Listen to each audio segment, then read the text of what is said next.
Hello and welcome to the Legendarium Green Team. I'm your host, Stormrunner, and I'm joined today by Kyptan, Hurinfan, and Ash. Today we will be discussing all of The Farthest Shore by Ursula K. Le Guin, Book 3 of the Earthsea Cycle, which was published in 1972. We'll start with a non-spoiler section, and then we will give a spoiler warning before heading into spoiler territory. So, what did folks think of the book?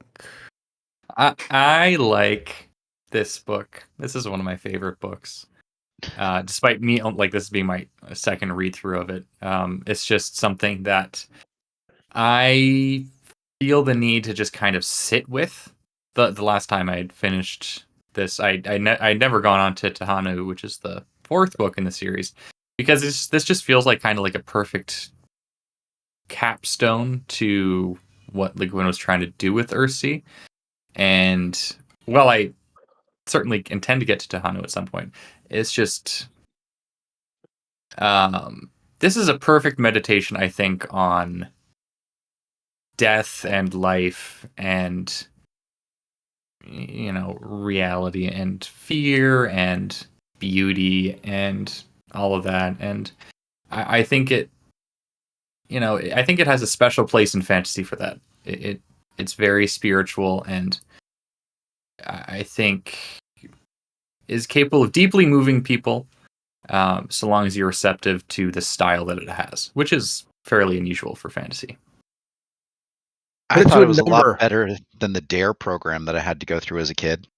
What, Huron? I was telling Ash to put it to a number. 3.5. Good. Excellent. Yeah. Only the highest praise from me. I'll give it 9 drugs out of 10. What kind of drugs? There's only one drug. Psilocybin. Psilocybin? Oh, nice. Yeah. Hazia. One for this book. Hazia. It's hazy. Let's see. Yeah, I think this book is excellent. I think just like the last two. It's more similar to the first than the second, I think. And that it's more of a traditional quest fantasy. But yeah, characters are great. I think it's always thematically resonant and moving and deep, which is what you expect from Ursula K. Le Guin. The whole thing is really about life and death and meaning and finding meaning in life and death, and it's very Taoist in that. And I think it's an excellent. If people who read books for themes would love this, and people who read it for adventure would love this, and people who read it for dragons would love this. If I had to say if I liked it more, I think I liked it more than this first, but not the second. I think that if you read the first two, you've got a pretty good idea where this one's going. It's a nice standard journey with a young boy and an old master. And really, what do you need more than that? To be a classic fantasy, like. Yeah. There was no romance, though. Oh no, no romance in my fantasy books. I lament endlessly about that. But you know what? I lament more? Bad romance, and this didn't have that either. Yes. Yeah, I thought it was excellent. Maybe in the running for my favorite book I've read this year. Certainly, probably top 3-ish. Yeah, it was really good. I feel like this is the.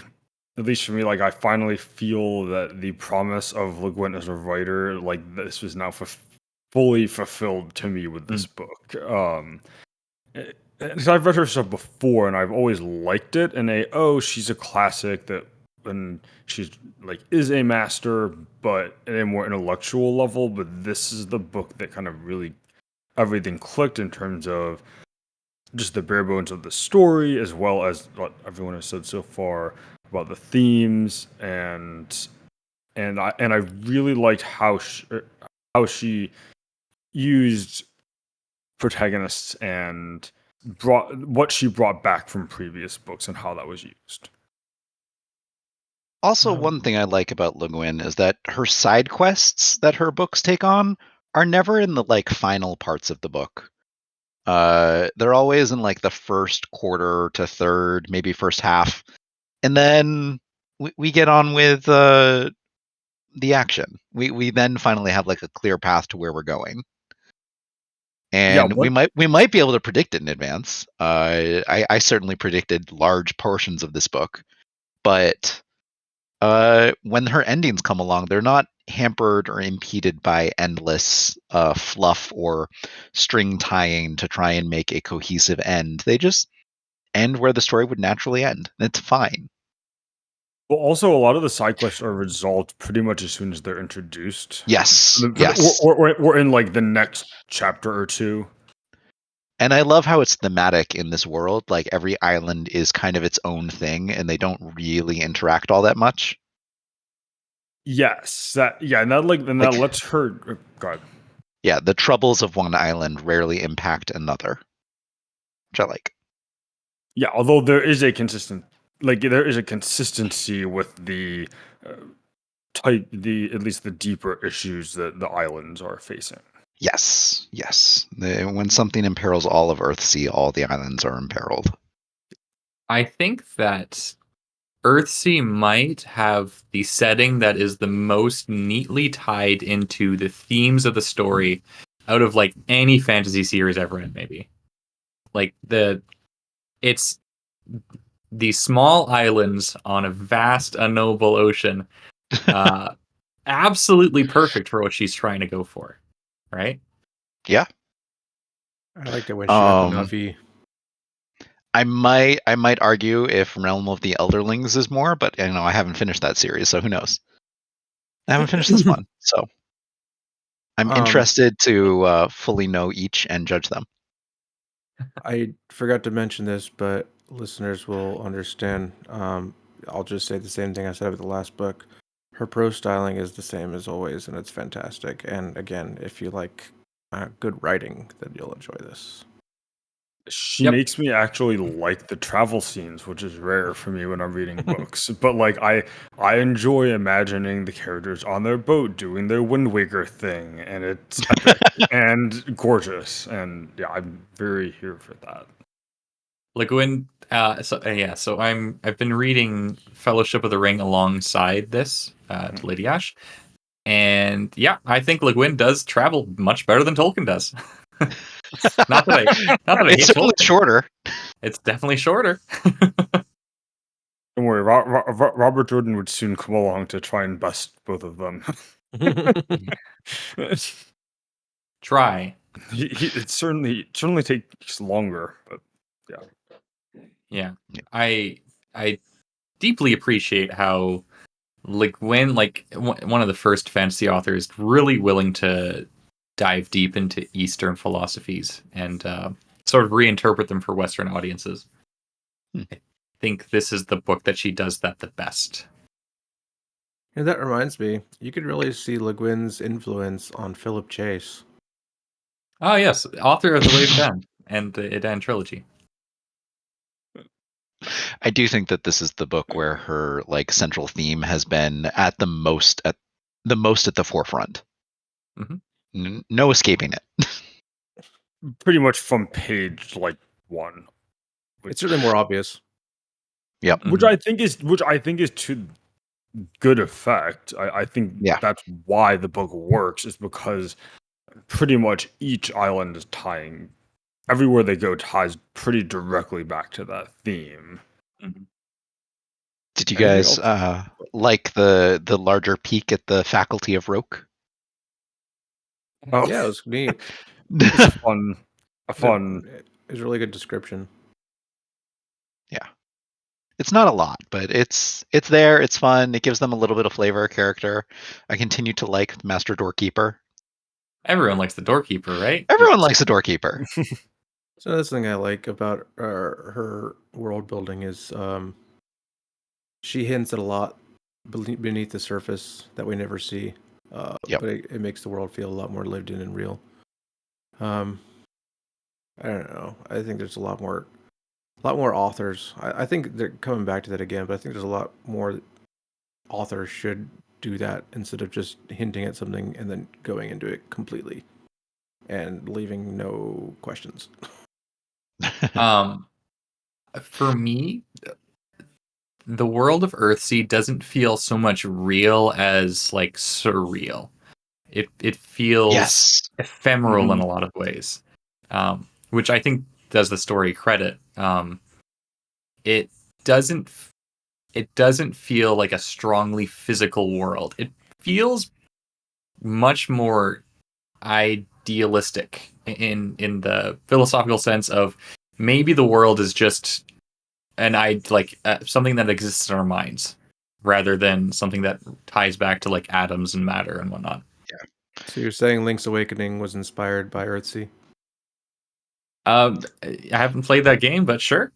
I'm saying that the fabric of this world has an almost liquid quality. Oh, How about that? yeah, it certainly is dreamlike, which I think aids. I think that really makes a lot of the emotional beats more poignant, and I think that that definitely makes a lot of the smaller moments hit harder. Also, it's very much a time where like people couldn't go to the bottom of the ocean. We didn't know Mhm. it was down there. It was the abyss. It was endless and unknowable. Still kind of is. I mean, it's still mostly unknown, but we still can't. We like if we pick a spot, we can be like, "What's there?" Okay, we got the cameras there. Yes. What's in this very tiny, small location? Yep. Yeah, very dark. Anything else before we go into spoiler territory? No. No. No. All right. I like how each of these books is complete. I really like how Mhm. each of these books is independently complete. Yes. I think that's something that, in general, a lot of modern fantasy authors could take notes from. But Yes. Yep. even as someone who doesn't love episodic stuff as much as serialized things, there is there is something to be said for this is a complete unit of something, and I have a satisfying beginning, middle, and end. Very much. Okay. Ready for Okay. spoiler talk. Right. So spoilers for the entire book in 3, 2, 1. Okay. Shall we start with I'll do a summary. Sure. Sounds good. Okay. All right. So there's an evil power that is slowly eating away at the fabric of the Earthsea world. Magic is losing its power, and various people and creatures are going mad and turning to their baser instincts. Aran, the young prince of Enlad, seeks help from the Archmage Ged and the Masters of Roke to fix this crisis. Ged and Aran embark on a journey across Earthsea, investigating various places where magic has been notably disappearing or where there have been other strange occurrences, in hopes of finding the cause of this decay. The various former mages that Aran and Ged encounter have all had visions of or been visited by the dark wizard Cobb, who is seducing them into death by convincing them to give themselves to oblivion, where he has convinced them that they will have immortality and no longer need to fear death. After an epic journey to many of these islands, including the Children of the Sea's very cool raft town and Dragon's Run, Ged and Aran go to Death, the land of death, to confront Cobb. There, Ged sacrifices his magic to save Earthsea, and he and Aran defeat Cobb. Aran is then crowned king of all the isles, and Ged sails off into the sunset. Was anyone kind of surprised at how conservative the book was? In what sense? Oh, in terms of like divine right of kings and whatnot. Yeah. Oh, I I was a little weirded out by that. It's but like, there were 3 this wives. country, this entire area has all of these problems that only the real king can solve. And the real king needs to be an honorable monarch. And everything is hunky-dory. And It he all must be the stems from the descendant top. of the ancient king. And that's another thing. Yeah, he needs to be the right one. And it was a bit odd, although it didn't really matter in terms of the how the actual story played out. But it was a little bit surprising kinda did. from Le Guin. It mattered because Ged thought it did. Is that what you're? Ged thought it did. One of the dragons was kind of deferential to him slightly, or an Ember. Yeah, that's true. I think if it didn't matter, that it wouldn't have been brought up so much and been an important part of the story. That's Yeah. true. Maybe I was just glazing over it whenever it came up, but. And many times because he remembered the songs of his kingly lineage, it brought back some of the magic to the world. That's a good point. That's just surprising. I'm not going to say it bothered me because, I mean, I've read those kind of stories before, but just it seemed kind of out of character for Le Guin. Yeah, I really liked that all of the islands were their own thing and not beholden to a single king. I mean, this was begun in Tombs of Atuan with the Ring of Eric Akbe. Yep, Aerith Akbe. Yeah, so this kind of building on these lands are disunified. There needs to be some kind of divine order set above it all, and the king seems to be part of this. But there's been no progress made on it for however long Ged has been back from the Tombs of Atuan, which has been a while, right? I think that he had a series of adventures that they talked about, but it's been at least 20 years. Yeah, that's probably gets to my only, if I had to say, issue with the book would be it feels like it feels like we get the beginning of Ged's journey with Wizard of Earthsea, and this is the end. But Tombs of Atuan, book 2, is not really the middle of his journey. So there are parts where I almost would have liked to have had a more of a middle for Ged. I don't think it needed it, but it did. There was a little bit. It felt like there was a little bit missing at parts. Again, not that. We got to see him as student, mage, and archmage. Or, I mean, or if you want, a child, man, and crone. Crone? I mean, that's true. It doesn't really bother me that much, but and maybe I just would have wanted to see a little more of him in Tombs of Atuan if that were the case. But it works. It was just a thought. So, Kip made a joke. Do you think he ever went from virgin to virgin to virgin? Huh? Well, the three forms are virgin, maiden, crone, right? So, maiden, mother, crone. Yeah. Maiden, mother, crone. Yeah. I mean, it's sometimes referred to as the virgin, right? Sometimes, yep. Yeah. So, is Ged just virgin, virgin, virgin? I don't know if we have enough info for that, but I don't think so. I would guess not. I would say that Ged could fit easily into the three faces of Adam, the male counterpart to the three faces of Eve. Yeah. Ash, for our listeners, would you like to explain? Yes. Let me look up the formal names. So it was just a joke. No. You can't make these jokes, Kieran. You're not allowed. So, at least as far as TV tropes goes, of course the most reputable storytelling source on the internet, the three faces of Adam are the Hunter, the Lord, and the Prophet. So the Hunter, corresponding obviously to Wizard of Earthsea, where generally associated with being the youngest of the other three faces, going out and hunting to find himself, to find his place in the world, to prove himself. There is the Lord, as TV Tropes says, the man who struggles to maintain stability against the ebb and flow of the world. In the place of naivete, there is now knowledge of the world, both of its dangers and of its wonders. He has an established place in the world and a reputation to maintain, and possesses the skills and resources to keep them. He must strive to achieve a balance between fulfilling further goals without risking his losing what he already has, or becoming too obsessed with what he possesses to progress forward. And then the Prophet, the man who looks back upon his life, usually the oldest of the three. His knowledge and experience have grown into wisdom, and he seeks to impress that wisdom on younger generations. has either fulfilled or given up on his aspirations. If he does have any goals, they will either be fulfilled through a proxy or be a gift to the younger generation. Oh, His hey. fears center on... Yeah? Oh, sorry. I was just saying that sounds familiar. That sounds familiar. His fears center on what will happen after he's gone, both to his legacy and to the world itself. Yep.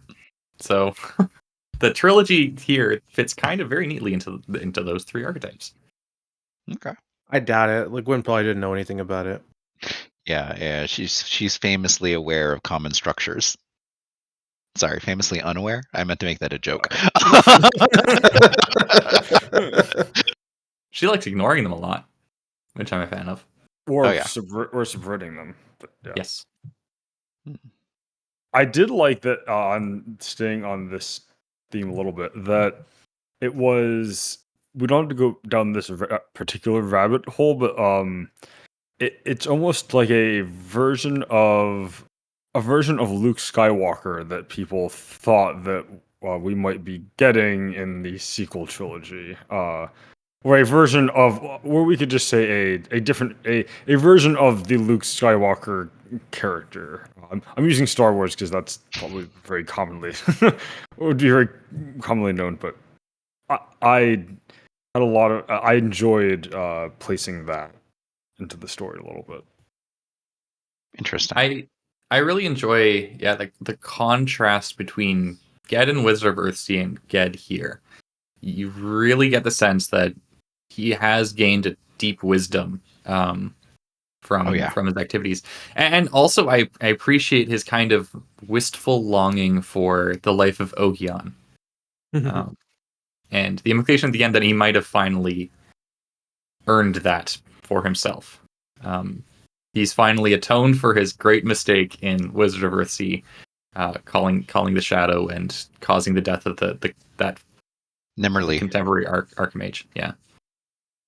I really like the beginning of the book when we're given an allusion to a lot of Ged's exploits that we didn't actually get to see in the previous books, and I wish that we actually got those because they sounded awesome. They do sound awesome, but they also sound typical.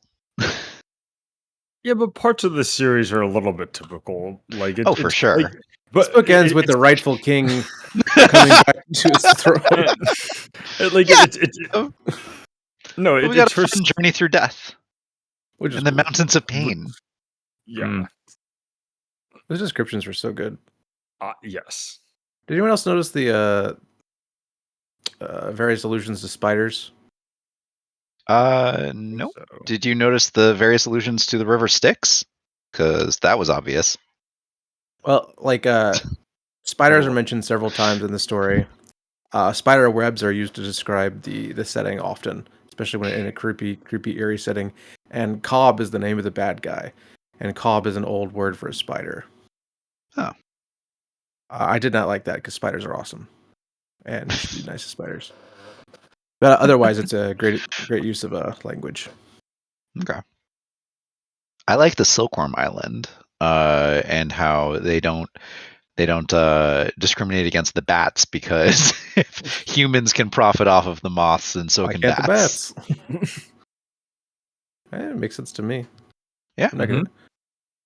I like the Navi Island of Rafts. That was very cool too. Earthsea way of water. Yep. Or the Children of the Sea.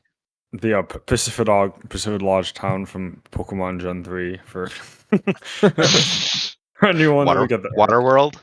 Yeah. All these great highbrow references. Yeah, the raft people, the Children of the Sea. Probably my favorite part of the book, aside from the end. You know, you just get to see this completely different style of life, and having them appear in the story, and then showing how even they are falling prey to Cobb's machinations. Their life is also being leached out by the hole in the world. That it lends a seriousness to the content. Like even the sea is kind of dying here.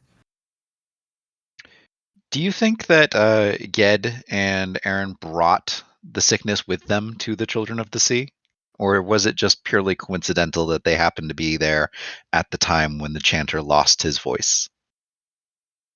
Yes. I think it was more coincidental because it seemed like it was already like there was no place that they went to where this wasn't happening. I don't know. It still seemed more coincidence than anything else. Like even these Yeah. people were not untouchable. What here and why I do you just think meant both they did? answers. Sorry. I just meant both answers. It could be coincidental, or it could be, Uh, honestly, I think they actually probably brought it because it's the farthest away from everything else. Everything else is already succumbing to these like evils, I suppose, and it only shows up after Aaron and Ged show up. But what about the dragons? Because when we meet the dragons, they're like, by some measures, I guess, further away, and they've already kind of mostly fallen.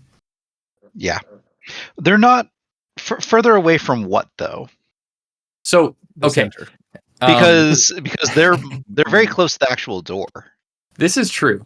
But I guess I would say that they're also the ones that are closest to the primordial nature of the world and seem to, like, if anybody would last the longest, I would expect it to be them because they're the ones most deeply rooted in the magic of the world.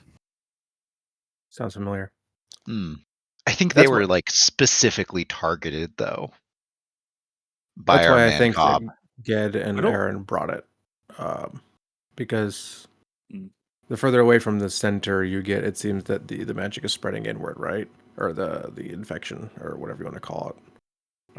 And so even though Well, it seemed to be coming from a western direction. okay, I just misunderstood. Yeah, it wasn't affecting anything to the east. But it was like the west and the south, right? Yeah, west and That's south. where Arn came from originally. Well, but it did eventually reach Drok. It did, yes. But there's still many islands to the east of that. No, that's true.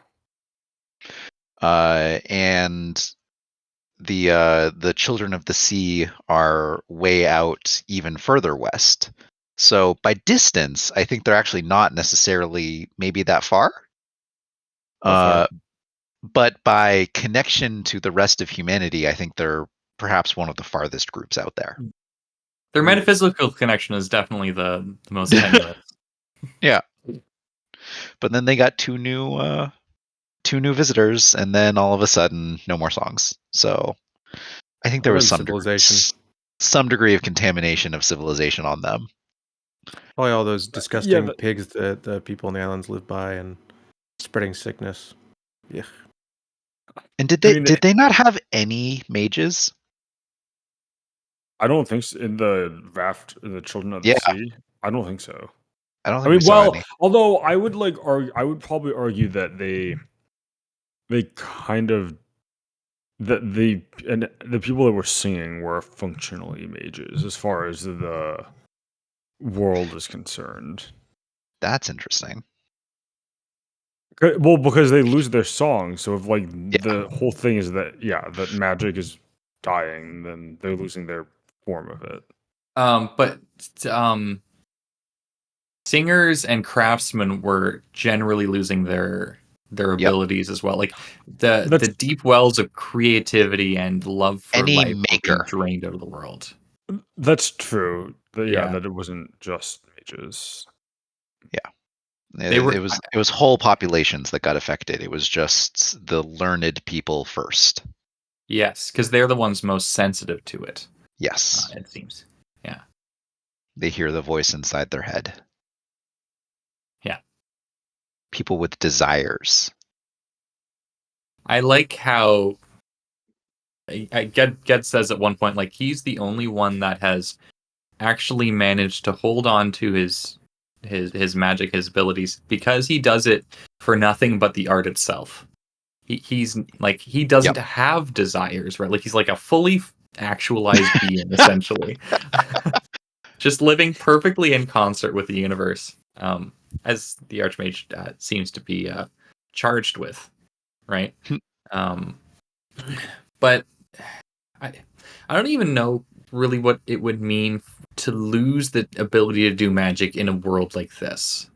What constitutes magic in Earthsea is also like really hard to put your finger on, right? Yeah. I don't think he could turn into a dragon anymore. Yeah. I But think that's apparently, magic. also you can't tell the right dye color. Yeah. Yeah, like you're no longer able to dye silk. I which can't. is- I couldn't in the first place. Admittedly, that's a hard thing to do. Maybe it's Le Guin saying that dyeing silk and highly skilled jobs are actually just a little bit of magic.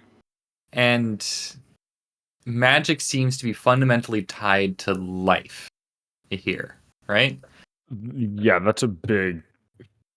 Yep. That's a big theme, and Yeah. So something I'm kind of left wondering is like if Ged gave up his magic, what is the actual difference between that and dying? Like where does the line get drawn? And well, why do some people in Earthsea have just like a fundamental ability to do magic and others don't? I don't think the second one really has an answer. It doesn't have an answer, I don't think. Yeah, but well, as far as the story and themes are concerned, it's kind of the same as far as God losing his magic. But I know what I'd say. I'd say that losing your magic means that you no longer have a responsibility to maintain the balance, but just to live subject to it. He gets to move from his life of doing to a life of being. being Yes. I love that quote. I wrote that speech. Did you notice that it was called the Hill of Being when they went into the land of the dead? Yeah, that was an interesting name.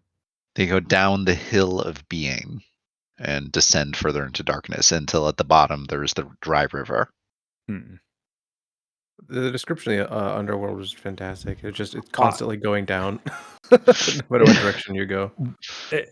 Yeah, and also that it's the idea of death is not this like malevolent force that's like casting people down with fires or explosions, but just this like quiet oblivion where people are just there and have lost all hope and like just choose that numbness instead of like facing reality. It was darker than the other life. two. I think it was darker because this underworld is objectively a terrible place to live. But then Ged Right. reveals at the end that the shades there, the shadows there, are just that. They're only shadows. They're not actual people. They are things that have the shape and appearance and mannerisms and perhaps even speech of people. But But they're not them. They're just the shadows that they left in the imprint upon the world, and eventually they will disappear because their real stuff was recycled back into the living world, the physical world of Earthsea itself. that's true. I still think the description and how it's done is almost more heartbreaking than the first two, just because of Yeah, mother and like- child dying at the same time, and their echo being left over, or the references to a child sacrificed at an altar, but nothing coming of it, or the city of just druggies not living because well, and- they've lost all desire to do anything else. Yep. Yeah, and the impending sense throughout the entire book of like Gedda's journeying to his functional death. Yeah. I like that the bad guy, Cobb, was the opposite of Ged, or at least like what Ged would have become if he didn't absorb the shadow in the first one. Mm-hmm. And it's all into his sense of self, and his sense of self he separated from the rest of the world, and that's where the real evil came from. There's no balance there, and it's just a gigantic ego that's sucking in everyone else. Capitalism, maybe greed. Capitalism. Yeah. Yes.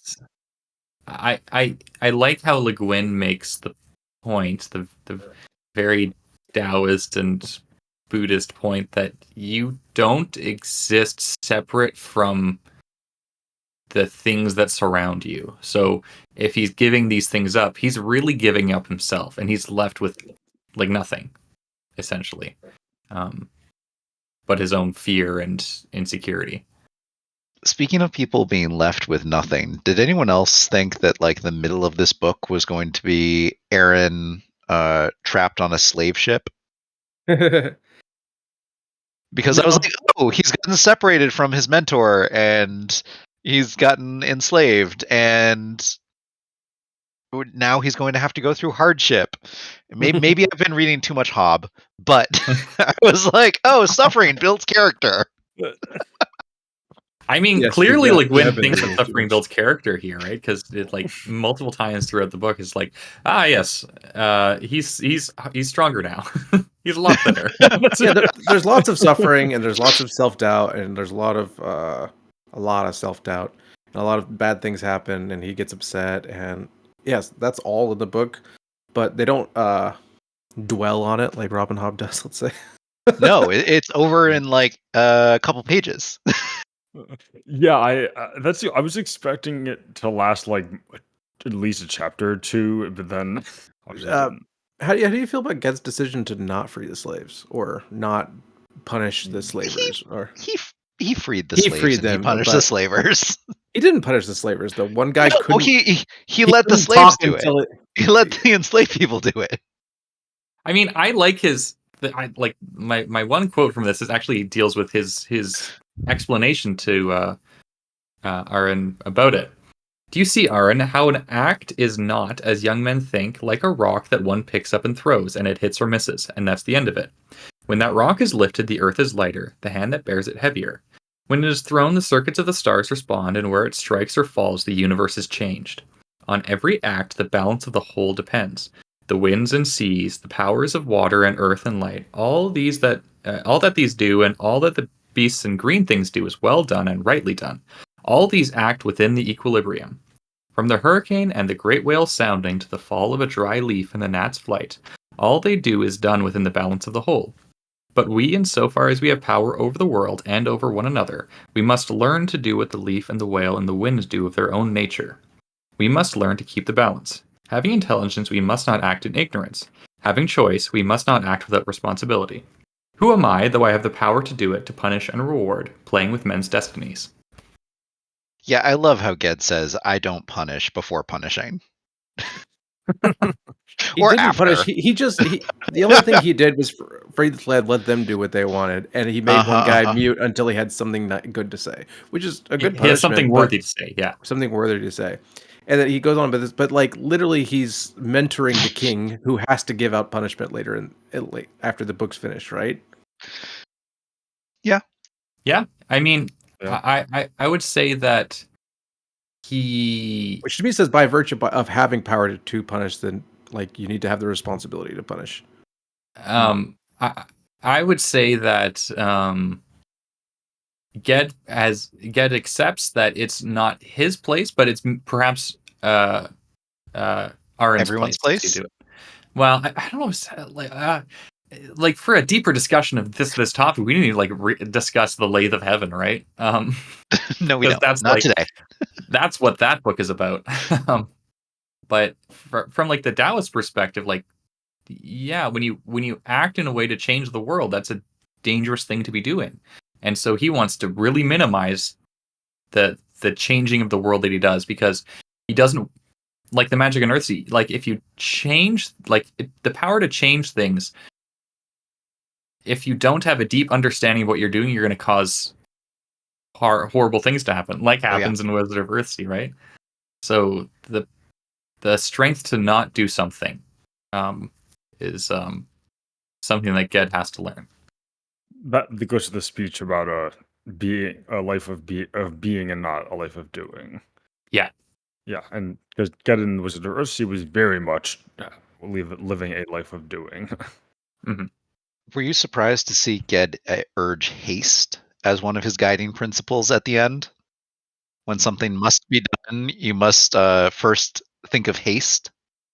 Yeah. I mean, that was a special circumstance, right? Because the world is coming undone. I mean, islands were burning. Yeah. Well, Yeah. but the urgency was such that now we just urgency increasing. I guess like now it's the whole world and not I don't know. The scope became more cosmic, at least in Ged's mind.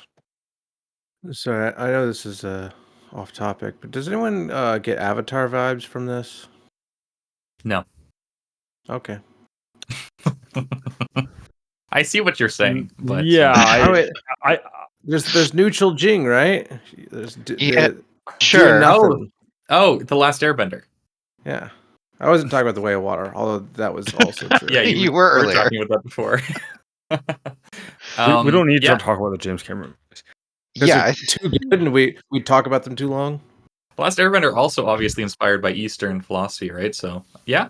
and it's definitely a story about one young boy being guided to assume leadership over all of humanity. Mhm. And balance. And And yeah, balance, keeping the yes. balance. Yeah, Are there any sequels that ruin the original? For Avatar or Earthsea? I meant Earthsea.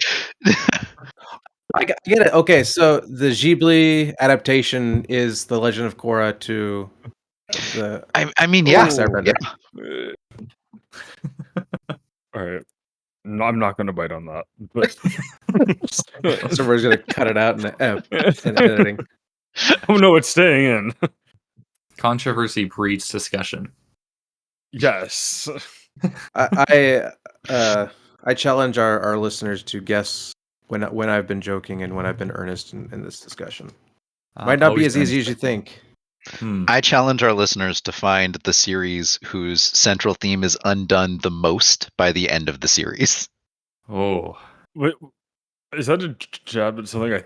I mean, it's a Korra joke, but Oh. I was thinking Star Well, Wars probably. Well, so I don't fundamentally disagree with both of those, Hey. depending on when you're, depending on when we're ending it. For Star Wars in particular. That was also vaguely inspired by Eastern philosophy, Wow. but then kind of I think it's Aragon just actually. as it's gone on. Yeah, my call is Aragon. Aragon. Okay, Wait, I haven't read interesting. Aragon. I wouldn't put Aragon here for that. Like in the sense that I don't. Okay, that's a digression. I don't Okay. think that Aragon's ending fundamentally disagrees with the rest of it, because the beginning was written by 16-year-olds and he didn't have a coherent idea at the start. What do you mean? Star Wars is a very coherent idea. Star Wars is coherent because it's just the hero's journey, literally copied like beat for beat. From Hero of a Dozen Intentionally. Faces, yes. Yeah. Hey, you're leaving out Akira Kurosawa. I mean, Star Wars was very directly inspired by the Hidden Fortress by Akira Kurosawa. Yeah, I mean also Flash Gordon, right? Yeah, I haven't Flash seen Gordon's Flash the big one. I haven't seen it, but yeah, that's Yeah. the big one. Anyways, Anyways, Farthest Shore. Earthsea, yeah. One thing I noticed that I did like as a detail was that Sparrow that the book refers to get a Sparrowhawk for almost the entirety until I believe it's Until they hit the Dragonlands. basically to it's until I think it's I would have to pinpoint the moment, but I think it's when Ged's name gets revealed to Aaron. Yeah, are we given Aron's perspective through like the entire book? He wouldn't know it otherwise. Yeah. Yes. Yeah. Yeah. Well, Yep. the perspective is lucid. Yes. I mean, it's a third person. There is a section where it's the Masters of Roke for a bit. Right. And It's I not like those exclusively sections. Arn. Yeah, they're really good. I Fun. love the Master Patterner. Yeah, he's fun. There's a Taoist hero right there. Oh, the Grove scene was very cool. We actually Yeah. go there. I like the descriptions. the Master Changer, and how they have their own little like quartz crystal that reveals the truth. Yeah. While everyone was reading, do you highlight sections and be like, "Oh, there's a metaphor here"? Because I I started was like, reading oh, this there's like Lord of the Rings here. I started reading this 2 days ago, and I'm rushing to like finish this before thing. And if I see something, I'm like, oh, this sounds like a metaphor. I highlight it, and I intend to go back and read it later. It's just the entire book. I'm talking about specific descriptions, right? And I intended to go back and think about it, and I ran out of time because I finished this like half an hour before recording. I don't bother trying to highlight metaphors. I only try and highlight turns of phrase that I think really capture a moment. And that's also admirable. But speaking of specific metaphors, what do you think? The sea cave that said either beginning or end in the old tongue, depending on if you were young or old. It's a mirror. I think that section could have been cut, personally, but it's a nice little vignette, but not even a vignette. It's just the great thing about Le Guin is that even if you find sections that you think can be cut, like you'd only be cutting like a paragraph or two. it's true. It's Going true. back to the travel sections and why I don't mind them. Yeah. It's just an omen, and Wheel of Time had much more annoying ones. It's fine. Oh boy, that's a. I think Le Guin, more than most other fantasy authors, so obviously she plays with metaphor made real that fantasy likes to play with.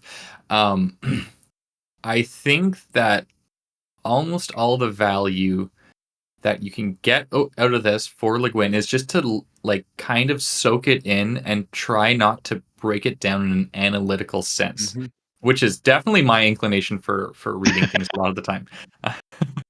But like she is conveying a worldview and a philosophy very well and very coherently, but not in the same way that a philosopher would, like in a rigorous sense.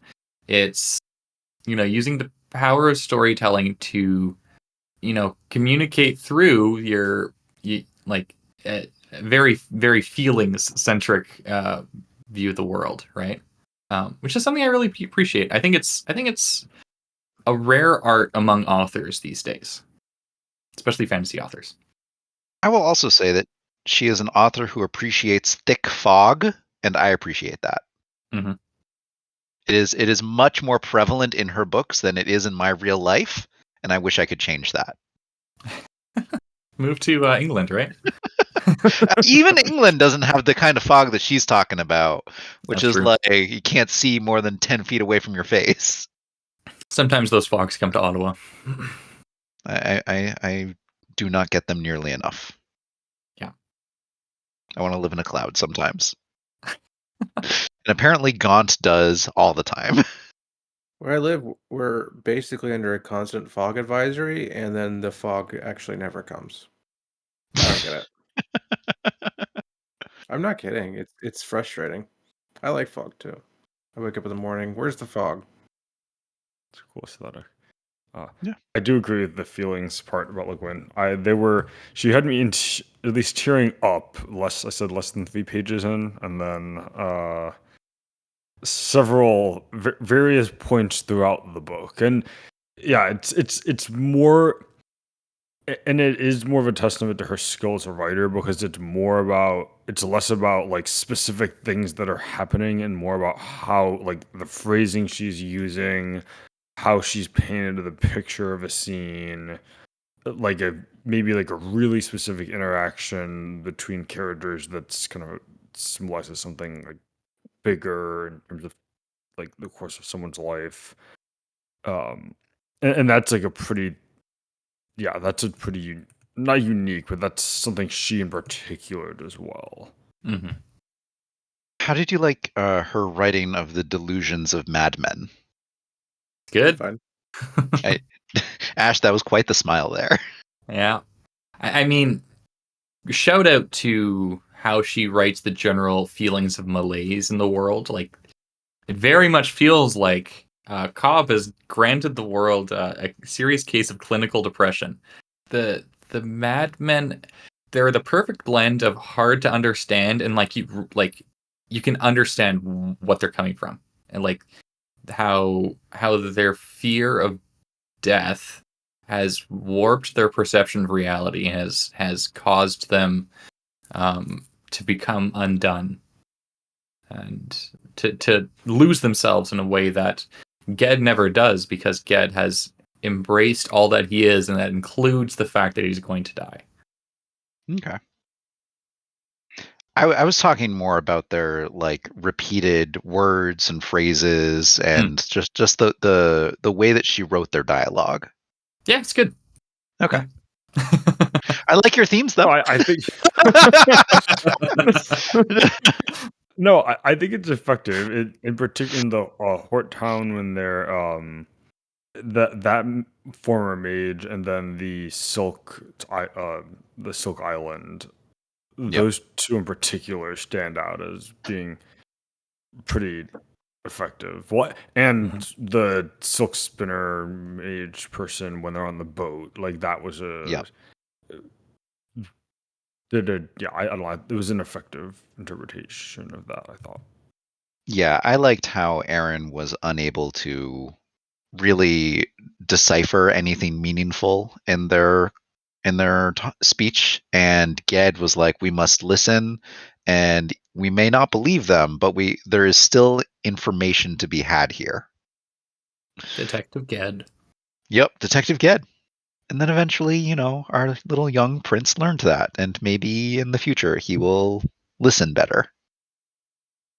Were you guys convinced by Le Guin's arguments about death in this book? No. Yeah. I mean, that's already what I thought, so it's like I needed to be convinced. For a while, I was like, I don't understand how you're making these arguments when you have a literal world of the dead that we're in. But then I learned that they're not actually the dead, really. They're just shadows. Which, I mean, we only have Ged's word on. So maybe I suppose my answer is no, because I didn't need convincing. Convinced of what in particular? That we need to die, and that death gives life meaning, and vice versa. Yeah. And that when you die, you become part of the whole, and then we're all one, and all that crap. And things like grasping after eternal life cause you to lose yourself and render you unhappy and unable to live the good life, let's say. Yeah, that part I'm totally sold on. The kind of metaphysical part, not really, but but the seeking to not die was very, I mean, because like then that consumes you, and you lose who you are. That I don't know. I didn't need to be. Well, go ahead, Aaron. I just if you want to replace that with any other unhealthy obsession, sure. Yeah. Do I think it's noble to try to extend your life, or extend humanity's life, or maybe even have a goal to reach for? I think that's great. Specifically trying to not die, I'm not sure. It's not even that. I think it really falls apart in life extension arguments. I wouldn't say that Le Guin is arguing against things like life extension in the series, because like obviously like in A Wizard of Earthsea, Ged tries really hard to save a girl who's dying of plague, right? Yep. It's about accepting that one day somehow you are going to die and you cannot stop this. However long it may be in the future. So the desire to become an unending thing is a fundamentally corrupting thing for you to do. Sure. Happy the root of your being. Yeah. Sure. Yeah.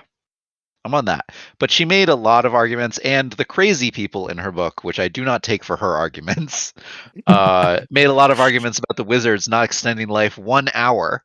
And I was like, come on. Like, this must be a really depressing magical field on the world to make them forget all of the wizard healing. Yep, you're not reading correctly if you're not attributing character ideas to the author and then blaming the author for that. That's true. I'm sorry. I'll improve. I thought it was very troubling when Le Guin advocated for child sacrifice in this book. How dare she? And slavery too. Yeah. Yeah. I really thought that her stance on land management was abysmal because she advocated for burning it all to the ground, which is an outdated strategy. It was very bold of her to create a world of the death, which to me says that we should be in the world of death. It's on the page. Yeah. You can't refute this. I think that she overlooked the easy option, which is when you open a door into death, the counterbalancing action is clearly to open a door into life. And so we have to go to the positive realm and make a countervailing hole in the world. I think that when Ged closed the doors to death, what should have happened was like a window just kind of opens off screen. I also couldn't help having his Dark Materials flashbacks throughout this whole book. I need to read that series at some point. Yeah, it's specifically the third book, and those who know. Oh, I think I know. Yeah. It doesn't take a lot of mind searching if you're familiar with the third book. Actually, the whole thing is about opening gates into different worlds, right? Portal Fantasy. Book one. Yeah. Well, yeah. Oh, is this book a portal fantasy? The Farthest Shore or his Dark Materials? The Farthest Shore. They go through multiple doors. One of them a metaphysical one. You know, I'm going to channel Red for a moment and say that when they were with the Children of the Sea, that was a portal. As soon as Aaron enters the Rogue, he's gone through a portal. Yes. The Master Doorkeeper. Yeah. Taking the question as not a joke, no. Yeah, I also disagree. This is not a portal fantasy. Yeah, this is not a portal fantasy. Just because someone goes to the underworld, which is a different world, does not make it a portal fantasy. Unless, it's a really, maybe half the story takes there, and it's about the journey between the two. And is it grimdark? Yes. That one's a definite. Yeah. No. There's a lot of grim stuff that happens. And there's a lot of physical darkness. I mean, the book ended on a true. really bleak note, and it turned out that Ged was actually the bad guy the whole time. So he stopped them all from living forever. I mean, this is a story about how, despite all of our best attempts, we're still going to go back to a monarchy. I didn't fully correlate all of the negative things in the world happening with the rune of ending appearing in the sky. But did anyone else have a closer look on that? No? I didn't quite catch how because it was when the rune of ending fully appeared in the sky above the festival on Midsummer's Eve that the chanter lost his voice. When the last star peeked over the horizon. Okay. Must have missed that. Yes. My silence means no comment. There were definitely references to it earlier in the book that I didn't catch, and I was wondering if they correlated to specific events. And next reread, I will check it out. I thought it was kind of interesting how much references there were to the ending of the world in this book. Especially since, in the Earthsea seems to have a very cyclical way to it. Is the end of the world ever something that's actually going to happen, or is it just a kind of metaphysical idea that they use to think about, life and death and nations rising and falling and whatnot? Does it matter? For this, I would lean more along the metaphysical side of that, where we don't see, other than some of the dragon stuff, we don't see mass amounts of physical destruction. It's just. Is there a difference? I'm gonna give a Steve answer. Probably not, but functionally it doesn't matter. But to humor to humor the question, I'd go along with the metaphysical angle. I would also lean towards metaphysical answer with Le Guin, because the whole world of Earthsea seems like a dream sometimes. Right? Like maybe this is a dream in the protagonist's mind of the Lathe of Heaven, you know. After or before the book, he dreams of Earthsea. When Ged rode out to the place where the water turned into not water anymore, he never came back, and it's all been a dream.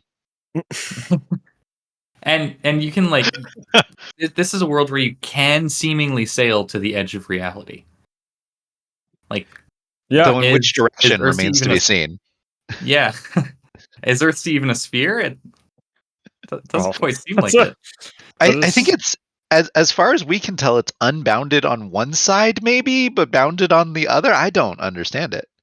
It's like Narnia rules of like. Do the whales create reality wherever they go? Oh, maybe. That's the link to Link's Awakening. Yeah. Are dragons and whales the only things that can go beyond the borders of the sea? Besides wizards, right? I'm actually going to Google it because it sounds. I mean, we saw Ged get to a border and kind of have to stop. Maybe he could have gone on and he just decided not to. Maybe. That's like, I'm really hungry. I can't. Maybe that's another of the unwritten books. Well, his yeah. I think we have some question. If we want, listener question, if we want to do that. I think we basically answered it. Yeah. Okay, I'll still ask it just for the sake. But, what is the thematic significance of Ged losing his magic? That one, I think we did kind of answer, but yeah, it's death. Moving Ged from dies. doing to being. Yeah. And then does Arin redeem himself by the end of the book? So I don't think Arin ever does anything that he needs to be redeemed from. I agree. Yeah. But in his head, he does. And I think in his head, he has forgiven himself for his childish misconceptions of what was expected of him. Well put. Yeah, I think the defining moment in his arc is when he decides, before him and Ged enter the land of the dead, that, okay, he's going to trust Ged and he's going to trust himself. And Ged's like, yes, you're a man now. Yep. And you will be king. And this is definitely a secret and not at all open and blatant. He's finally able to draw his sword. What do we think about the Freudian implications of that? I think that he had his last gasp of childhood with the Children of the Sea, and then he put his childishness aside and went to save the world. Okay, is this a children's book? Sure. Okay. Why not? I'm not saying children can't enjoy it, or that adults can't enjoy it, obviously. There's slightly too many names for it to be a real children's book, but I think this is something I'd be comfortable giving to like a preteen or a teen, like early teenager. Yeah, I'd be fine reading it to my children. There's some kind of there's some kind of like more existential themes than in say book 1 or even book 2. Yeah, I don't think it's anything that a child can't. Definitely they couldn't. But yeah. I mean, the through line of these 3 books is that they're all books of becoming, right? Like Ged, Tanar, and now Arin. All need to find their own place in the world, and all of their places in the world end up being quite distinct, right? Shows different paths you can go down. I really want to know what Tanar's place in the world ended up being, because at the very start they just like name drop her as the White Lady of Gaunt or something like that. And so she gets a title, but we never get any explanation of what that title implies or. I think she's living a life of being. I do too. Yeah. But Maybe a That's little what bit of you joy. seem to want at the end of Yeah, that and one. we'll never find out, apparently. Gaunt Not- doesn't need meddlesome people, but I think maybe occasionally she meddles. Yeah, maybe. She is the protagonist of Tano, I believe. I asked Right? that question because we kind of talked about it, but the Sorry. fact that Aaron is going to be the king is not something any adult reader would miss. Yeah. I'm wondering if children would also like catch it, because it's not as it's almost a secret that's not a secret, right? I mean, if you ask an 8-year-old, I bet they'd know. So I mean, like in this sense, it's kind of just like a Disney movie, right? exactly. This is the We Lion have a King. young prince. He's gonna become a king. It's Yeah, what he needs to happens. accept his place Okay, in he's going the to become world a and king, set the but world not right. the king. I think it's different, right? Huh? Yeah, king of all the Not in isles. this I world, believe. though, because his dad's a prince. His dad is not a king. Oh, I think that the various islands are just gonna be like, oh, the Archangel Rogue crowned a king. I guess he's our king now. he's got the dragons behind him. What are we going to do? He's got the ring. What can we do? But Yeah. really, what does that mean for the political landscape of Earthsea, and does that matter for the children of the sea? I think it is going to possibly prevent another thing like this from occurring. Like, I think there's some sort of magical binding on the world which ensures that only a king can open a door into death like this. Or if there is a king, then a door into death will immediately be discovered. I don't know, something. Yeah. I think there's an actual protective effect on the world from having a king. That seems to be the implication. I want a colonial story. It takes place 20 years after this, where we learn that Aaron needs to suppress the people, The far off rebelling West against him. Islanders. Yeah, and the people of the sea. Yeah. How would you colonize them? I guess just steal their rafts. Colonize isn't right. Maybe just kill them all because they're imperialized. savages. Yeah, you take over the Long Dune. Oh, yeah. The world of Earthsea seems to have very limited real estate. I'm surprised Why there aren't the more children- people living on the sea. Yeah, Gaunt seems big and empty. it seems like this world is a world of few people to me. Yes. I agree. Yes. And too many of them live in the 90 islands. Hey, that's one of the coolest settings in the whole. Okay. Oh. No, Gaunt is the best. All right. This Goat would be fan. what? Kip's the goat fan. Yeah. Reminds me of Maine. Oh, fair. I say we wrap up. I think we're good. Yeah. Cool. All right. Well, this concludes our discussion on The Farthest Shore by Ursula K. Le Guin. Join us on the Legendarium Discord server, the self-styled friendliest place on the internet, for more discussion. Again, I'm Stormrunner with Kyptan, Hurinfan, and Ashaman. Thanks to the Legendarium podcast, Horizon Brave, and to Jingle Punks for the intro and outro music. And thanks for listening. Bye. Thank you. Bye. Bye.